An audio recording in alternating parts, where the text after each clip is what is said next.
With just $500 to spend, here's what I pick.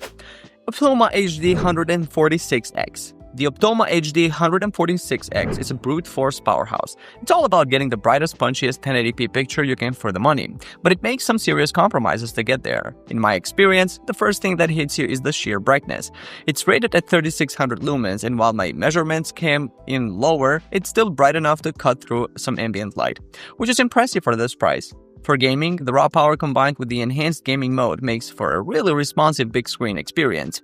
However, I found the setup process frustrating with no lens shift and a very limited 1.1x zoom. I had to physically shuffle my furniture around just to get the image centered on my screen. And honestly, you have to pretend the built-in speaker doesn't exist. It's tiny and completely underwhelming, so an external sound system is a must. This projector is for the person with a dedicated darkroom who prioritizes a bright, sharp picture for movies and gaming above all else and is willing to work around its limitations. JM Go N1. The JM Go N1, on the other hand, feels like a projector from the future that somehow landed in the $500 price bracket. The showstopper here is its triple color laser light source, a feature that's almost unheard of at this cost and delivers a picture that has to be seen to be believed. When I first fired it up, the colors were what stunned me. They are incredibly vibrant and pop off the screen with an accuracy that lamp-based projectors can't match. And there's none of that distracting rainbow effect some people see with DLP projectors. The black levels are also surprisingly deep for a projector this size, holding onto detail in dark movie scenes. While its rated brightness is technically lower than the Optoma's, I found the image looked fantastic in a dim room because the laser-driven colors are so rich. Plus, with Android TV 11 built in, I was streaming right out of the box, though you do need a separate download for Netflix. This is the one for the person who wants a versatile, modern, all-in-one solution and values phenomenal color and convenience over raw brightness. If I had to spend my own $500, I'd buy the JM Go N1 in a heartbeat. Its modern triple laser engine and built-in smarts offer a more convenient and color-accurate experience that makes the Optoma feel a decade old. With just $1,000 to spend, here's what I'd pick. BenQ HD 2050A. This projector has been a budget king for a while, and honestly it still holds up surprisingly well for pure, darkroom movie nights. In my experience, its biggest win is the incredible contrast you get for the price. Blacks are deep and don't feel washed out, which is a rare treat under $1,000. It's a 1080p projector, and while it doesn't support 4K or HDR, the image it throws is sharp and cinematic. I did notice you have to spend some time calibrating it, as the out-of-the-box color accuracy isn't perfect. It uses a traditional lamp, so you'll have to factor in a bulb replacement after a few thousand hours, unlike newer LED models. But the inclusion of a vertical lens shift, even a small one, is a lifesaver for setup and something you just don't see on most DLP projectors in this range. This is the perfect projector for someone building their first dedicated home theater on a tight budget who prioritizes movie watching in a controlled dark environment over everything else. HD 2060. The HD 2060 is what happens when a classic gets a modern refresh, and for me it's a game changer in this price bracket. The first thing that hit me was the color. It's impressively accurate right out of the box, which saved me a ton of tweaking. It uses an LED light source, which means I never have to worry about the lamp dying. It's rated for 20,000 hours, which is years of use. While it's still a 1080p projector, it can accept a 4K HDR signal, and it does a respectable job with the extra detail and color information. For gaming, this one blew me away with its 120Hz mode. The responsiveness is just fantastic, and something the HD 2050A can't touch. On the downside, it doesn't have a built-in smart platform, so you'll need to plug in a streaming stick, and I did spot some rainbow artifacts now and then, though it wasn't a deal breaker for me. The HD 2060 is for the person who wants an all-around performer for both movies and gaming and values long-term convenience over the absolute lowest price. If I had to spend my own $1,000, I would buy the HD 2060 because its LED light source, out-of-the-box color accuracy, and superior gaming performance make it a more versatile and future-proof investment. With $1,500 to work with, I'd choose these. Nexigo Trivision Ultra. The Nexigo Trivision Ultra is one of those projectors that genuinely surprised me with its features set for the price. The Hybrid Tree LED and laser light source delivers incredibly vibrant colors, covering 110% of the BT 2020 color gamut, and the inclusion of Dolby Vision is a game changer for HDR content, something you rarely see in this bracket. I found its grab-and-go portability to be a real plus. The autofocus and keystone correction are snappy and make setup effortless. Whether I was moving it to the backyard for a movie night or just to another room, for gaming, the experience was fantastic with a very low input lag that made gameplay feel responsive on a massive screen. However, while the image is sharp and the colors pop, I noticed the black levels and overall contrast aren't as deep as some competitors, which can be visible in very dark scenes. It's the perfect choice for someone who wants a versatile feature-packed 4K projector that's easy to move around and excels with HDR content and gaming, without needing a dedicated, perfectly dark theater room.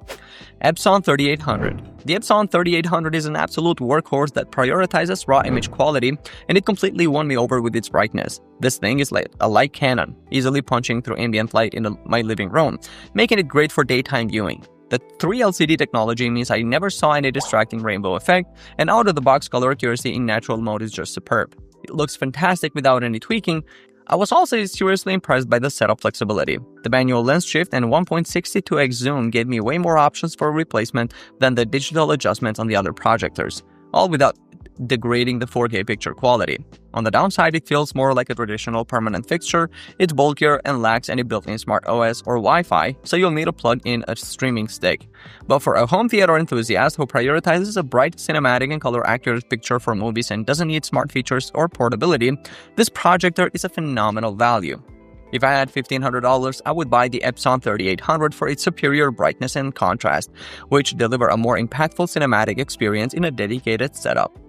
Here's what I'd buy if I only had $2,000 to spend on a home theater projector. Hisense C2 Ultra. This one completely redefines what you can get at this price, and honestly, it blew my mind when I first fired it up. The C2 Ultra's triple laser system is no joke. The colors are incredibly vibrant, hitting 110% of the BT 2020 color space, which makes something like Cyberpunk Edge Runners just pop with surreal dreamlike visuals. I was immediately struck by how crisp and bright the image was, managing to throw a massive 300-inch picture that stays clear even with some ambient light in the room. In my testing, it even measured brighter than its official 3000 ANSI lumens rating, which is rare. The downside I noticed is that the out-of-the-box motion smoothing can create some weird artifacts, especially in animation, but after tweaking it manually, the judder in panning shots was mostly gone. While its native contrast isn't going to be the high-end and ultra-short throw, the black levels are surprisingly deep for a portable unit, and it handles shadow detail in dark scenes like in Dune 2 remarkably well. For gamers, the design for Xbox certification is a huge plus, making it a killer all-in-one for both movies and gaming. It's perfect for the cinephile who wants a flexible TV-like experience without dedicating a room to a massive screen. Valerian Stream Master Plus 2. The Valerian Stream Master Plus 2 is the underdog that seriously punches above its weight, especially in a dark room. What surprised me was its enhanced black level mode. For a projector rated at 2000 ISO lumens, the contrast and detail in dark scenes are just incredible, easily holding its own against brighter competitors. The colors are fantastic, covering 110% of the BT 2020 gamut, and it comes with an ISF certified calibration mode, so you get stunning color accuracy right away. I found its AI Super Resolution feature did a great job upscaling 1080p content to near 4K sharpness, which is a big win for your existing Blu-ray collection. It also supports a ton of formats like Dolby Vision HDR10+, and even Active 3D, which is becoming a rarity. For gaming, the input lag is impressively low, getting down to 4ms at 1080p 240Hz, making it a fantastic choice for fast-paced games. However, it is noticeably less bright than the Hisense C2 Ultra, so it's not as versatile in a room with ambient light. It's the ideal pick for a dedicated movie and gaming enthusiast who prioritizes black levels and input lag for a cinematic darkroom setup. If I had to spend my $2,000, I would buy the Hisense C2 Ultra because its superior brightness makes it far more versatile for everyday use in different lighting conditions, essentially replacing a TV. If price didn't matter, these home theater projectors would be my top choices. Epson LS12000. The Epson LS12000 is one of those projectors that genuinely impresses you right out of the box. The first thing I noticed was the sheer brightness and punch it delivers, making it a fantastic choice for rooms that aren't perfectly blacked out. Thanks to its laser light source and pixel shifting technology, it puts a beautifully sharp and detailed 4K image on the screen. In my experience, the color accuracy is fantastic from the moment you turn it on, so you don't have to be a professional calibrator to get a stunning picture. The contrast is another standout feature. The dynamic contrast function works seamlessly without the distracting flicking of a mechanical iris, creating incredibly deep blacks and an almost three-dimensional image. On the downside, the fan is a bit noticeable when running at full power, and you do lose a fair amount of brightness if you have to use the lens at its maximum telephoto setting. So placement is key. It's also worth noting it uses pixel shifting for 4K, which, while excellent, isn't the same as a native 4K chip. This projector is the perfect choice for someone who wants a bright, vibrant, and cinematic image with phenomenal contrast, especially if you're feeling a large screen or have some ambient light to deal with. Sony VPL-XW5000ES. This Sony is a game changer because it brings true 84K from a laser light source down to a price point we've never seen before. When I fired it up, the level of detail was just staggering. There's a certain crispness to an 84K image that pixel shifting, as good as it is, can't quite replicate. The picture processing is phenomenal, delivering rich deep blacks, levels, and gorgeous cinematic colors without needing any adjustments. The laser light source means you can get a bright, punchy HDR image without worrying about lamp life or listening to a jet engine of a fan. However, to hit this price, Sony did cut some corners. The biggest one for me was the manual lens controls. They feel clunky and are a definite step down from the motorized lenses on previous models. I also noticed that in some very dark HDR scenes, a little bit of a shadow detail can get lost. This is the projector for the purist who values the authenticity of an 84K picture above all else and wants the long-term reliability and performance of a laser engine without completely emptying their wallet. If it were my money, I'd buy the Sony VPL-XW5000ES because the stunning clarity and detail of its true 84K panel provide a more authentically cinematic experience that, for me, outweighs the inconvenience of manual lens controls. Alright guys, thanks for watching. I hope this video helped you pick the best home theater projectors for you. If you have any questions, drop a comment below. Links to all of these products mentioned in this video will be in the description. Alright, peace out.